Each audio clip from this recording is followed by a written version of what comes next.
If you asked 100 guys today what their biggest challenge in life is, I can almost guarantee you'd be shocked at how many say making friends. Making friends, something that seems so simple to us. Like you grow up, you know how to do it, and then all of a sudden middle school rolls around, high school rolls around, college rolls around. You think, I'm just going to figure it out. College is a big one, by the way, but we go to new schools, we end up on new teams, we end up in new clubs, new cities, and all of a sudden it's something we have to figure out. Well, the good news is it's a skill, just like anything else, and you can absolutely learn it. If you're struggling with this today, by the way, have no fear. I'm going to teach you exactly how to do it today. By the end of this video, I'm going to have given you a framework that I call the friendship formula, so perfectly named by yours truly, on how to make friends in any situation. And there are nuances to this. It's going to take some time. You have to learn how to practice it. Again, just like any skill. But let's get into it. I'm your host, Andrew Godwin. Thanks so much for watching. I've had the pleasure and honor of coaching and educating thousands of young men, anywhere from age 11 all the way up to their 30s, and even some folks later on in their career in their 50s on social skills and confidence. I'm also a speaker and make content across every platform you could imagine, just not Snapchat right now. So check it out. Feel free to look up my name there. But let's get into the episode. So one of the biggest misconceptions about friendship is that it's supposed to happen like that. Like you meet somebody, you have an awesome conversation, you guys hit it off over the NFL. Like you're huge Chicago Bears fans for whatever reason, by the way, after someone who just moved from Chicago, maybe find a new team. But anyways, you think you'll hit it off. All of a sudden, you guys are going out, hanging out. I just imagine you getting ice cream for some reason. You're hanging out at each other's houses. You're having a good time. And that's not always how it works. So the studies are interesting in this. And what the studies show, I'm going to pull these up right now, is that it's actually a number of hours that are really important for making friends. It's the key indicator to figuring out who you're going to be friends with. And the numbers are going to shock you. Ready? 40 to 60 hours is what it takes typically to go from acquaintance to casual friend. 80 to 100 hours spent with them to go from casual friend to friend, and 200 plus hours to go from friend to close friend. So imagine you're in class, you see somebody every day, but you guys don't have a ton of interactions. That time does not really count. It's got to be leisure time, hanging out, playing video games, doing sports together, all these different things that create quality time, having casual conversations. Being in the same room is not enough, but proximity is really important because you're going to be friends with people that you're familiar with. If some stranger comes up to you, it's really difficult to open them up as friends. I mean, think about it from the other side. As somebody's approaching you to become a friend, there are a lot of things that you can do to make that approach for yourself great. So here's what we're going to do. First one of a 6-step system of the friendship formula here. Be where they are. That means go where the people are. If you're sitting at home, if you're sitting in your college dorm, really, really hard to make friends. A lot of guys in college, they go from their dorm to the cafeteria to class and back. They don't interact with a lot of people. Maybe they chit chat with their professor.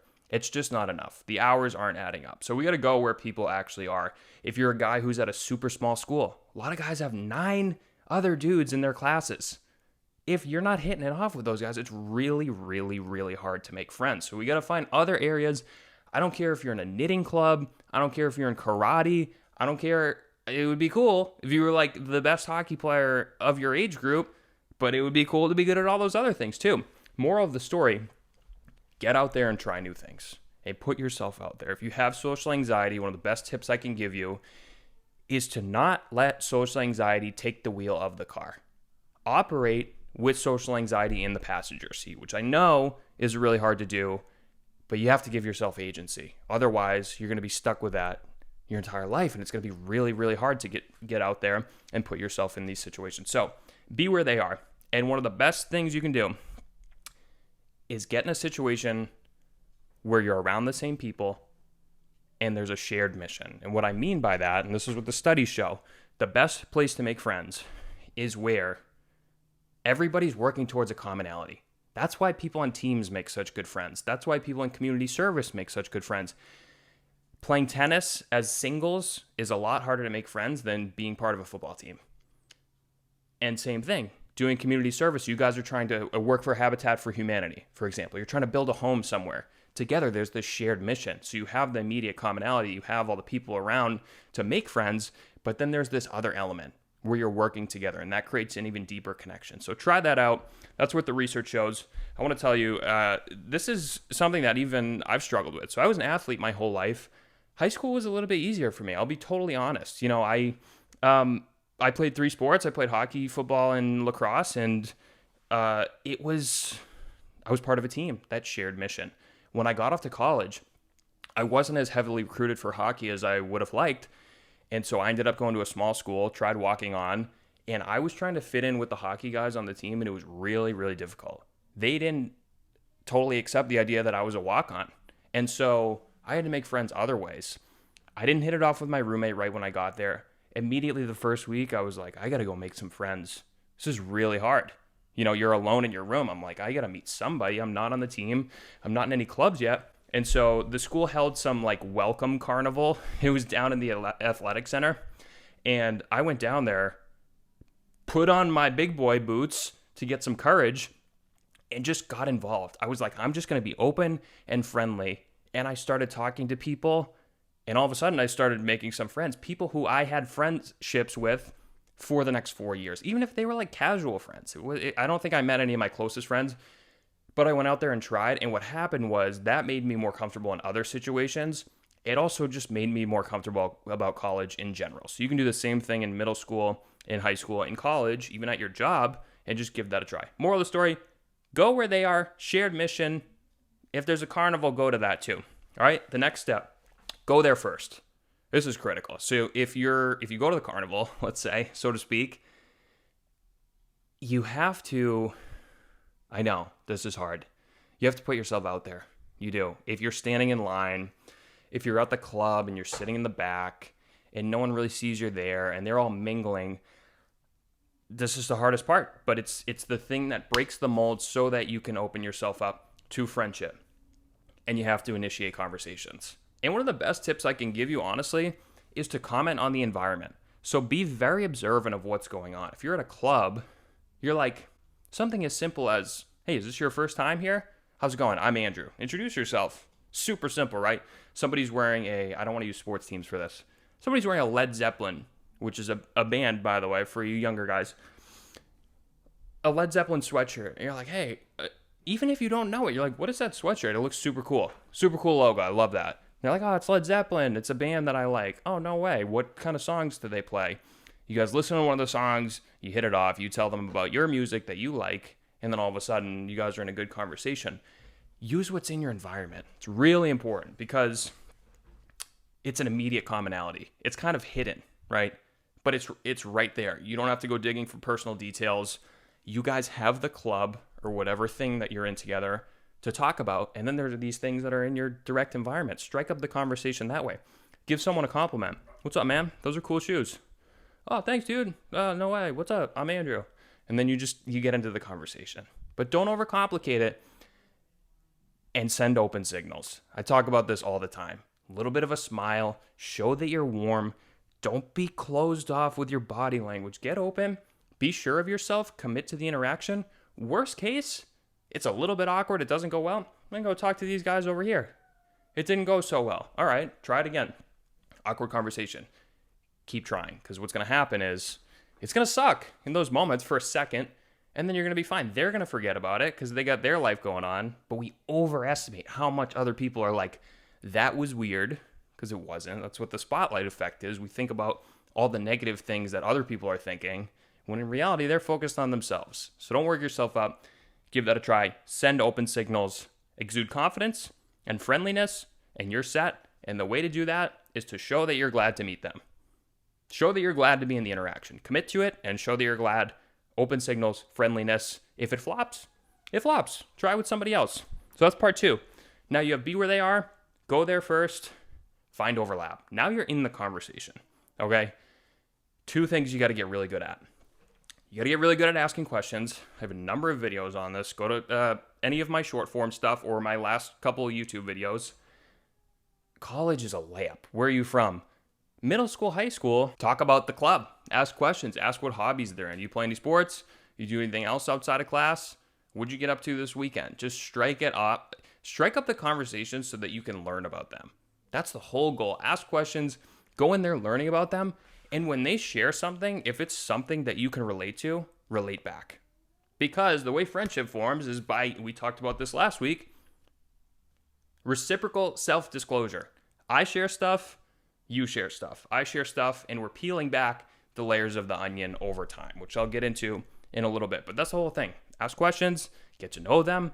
Don't be afraid to throw some jokes in there. It's just the critical thing on first impressions and first conversations is that you want to be predictable. We don't like what we don't really understand. And so if you say things, swinging for the fences on jokes, saying things that are super negative, looking really miserable, it's kind of like, I don't really know how to read this person. But if you come in friendly and you're like, what's up, man? Hey, what's going on with this event here? I've never been here. It's kind of weird. And you start getting real without being in outer space, you're going to be fine.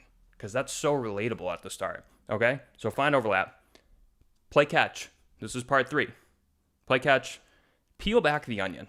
Again, reciprocal self-disclosure. So what I mean by that, at the start, we're in small talk. We're talking about what's going on. We're talking about hobbies. Maybe we're talking about music. You got the sweatshirt on. We're talking about Led Zeppelin. Over time, we're going to get a little bit more personal. What do you like to do in your free time? Oh, what's your family like? That's cool. I got siblings too. Here's a picture of my brother. I don't know. Whatever you're bringing up. And then you work towards, dude, I'm having a really hard time. Like, I just had that math test, and I'm pretty sure I failed it. I don't know what to do. You got any advice for me? Now we're getting real, and it works all the way up to your deepest, darkest secrets. And that's how you start to build connection. But make sure there's a balance back and forth between what you're asking of them and what you're sharing. All right? Next one's really important. Come back again. Okay? So we got to follow up with these people. Be a really good listener, especially in that first interaction. But when you see them again, go back up to them. What's up, Daniel? Hey, did you catch any Led Zeppelin live streams since we last spoke? Bring up something from the last conversation and show that you're a thoughtful listener and somebody who actually cares, because that's another open signal that you're saying, I want to be part of this relationship with you. I know it sounds like kind of crazy, but that's the way to go. It's almost like dating. It really is. So give that a try. Now, on top of being a good listener and being thoughtful, if they have something that goes well, celebrate their wins. Be there for them when things don't go so well. That's how we start getting deeper in a relationship. And this is the most important thing, I think, that a lot of young guys overlook. Once you guys hit it off, you've been to the club a couple times, you've had a couple good conversations, extend a small invite. Getting lunch, grabbing coffee, whatever that looks like to you. Hey, man, I'm going to this event later. Any chance you want to come along? On top of that, I know you guys all use different forms of contact information. Exchange numbers. Hey, let me get your number. I'll text you, and we'll sort out a time to hang out. Small invite, and then ramp it up over time. So you guys hit it off. That's going to go into that 40 to 60, 80 to 100, 200 plus hours. But you got to find times to have more touch points where you guys spend time together. And going to a new place is going to help build that relationship, because you guys now are seeing each other in a different environment. You're hanging out at each other's house. You're going to the coffee shop, whatever it is. You guys are hanging out on campus. Whatever you want to do, ramp up those invites. If we go straight to Taylor Swift tickets, that would be cool. But let's keep it within real world so we don't scare them away right away. Make sense? You can't respond to me because I'm talking to my phone. But I'm just going to assume that you nodded at that. All right? So coming back again, try all that out. Contact info, exchange it so you have it. That's another open signal. You're saying bro, I think you're cool. I hope you think I'm cool. Let's exchange info. I'll text you. And then you got to loop back around. Friendship requires work. I think a lot of people miss that. Friendship requires real work. You got to ask about them. You got to follow up. You got to make sure you're being thoughtful. But let me tell you, the juice is worth the squeeze. Loneliness, according to research, is as bad for you, for your health, as smoking cigarettes is. That doesn't sound very good. It's that bad for your physical and mental health. It's really bad. So aim to make some friends. I promise you it'll be worth it. If you already have friends, try to invest in those relationships a little bit more. And remember those hours. Try to spend more time with them. Follow up. Check in with them. Happy birthday. Hey, you going to this? You going to that? Really dig into it. Now, if you're sitting there thinking, Andrew, that was a lot, where do I start today? I got you. Number 1, strike up a conversation this week with somebody new. Just see how it goes. Test it out. Try a conversation starter. And if you're really engineering minded like myself, You can write it down. Like, I tried this today. It didn't really work. I'm going to try something else next time. So strike up a convo. Number 2, extend an invite, a small invite. Maybe you've already hit it off with somebody and you're like, I don't really know how to take that next step. Extend one invite. Try that out. And then lastly, if there's somebody you're already acquiesced with, I think that's the verb for acquaintance, follow up with them and see how they're doing. And if you can extend an invite, give it a try. One quick note on invites before we wrap up here. If you've extended 3, 4, 5 invites unreciprocated, keep an eye on it. So once we get to, 4, 5, 6, I think it's time to start figuring out if the relationship is one you want to invest in. If you send 1 to 2 and they don't get responded to or they get rejected, they're busy, it's totally fine. It happens. People get busy. If you see the same pattern over and over, just keep that self-awareness to know whether it's something that's really worth your time, because not everybody's going to want to be your friend. That's the biggest thing. This is going to be a numbers game. So try it out. Practice. If you get rejected, if it's awkward, it's okay. Keep practicing. Keep trying. It's going to help you later on in life. It's going to help you right now. In the meantime, thanks so much for listening. I'm glad to have you here. Hit that subscribe if you're new. Hit the alerts so you can get notification when I post my videos. I'm aiming for 1 a week. So far, so good. So we're going to try to do this. Keep the podcast going. If you could share it with your friends, that would be awesome. If you think they could get value from it. Also, by the way, I'm always open to feedback. So hit me up if there's anything you want to hear or anything that could be done better. Just be graceful about it. All right. Thanks so much, guys. Have a great week, and I will see you in the next one.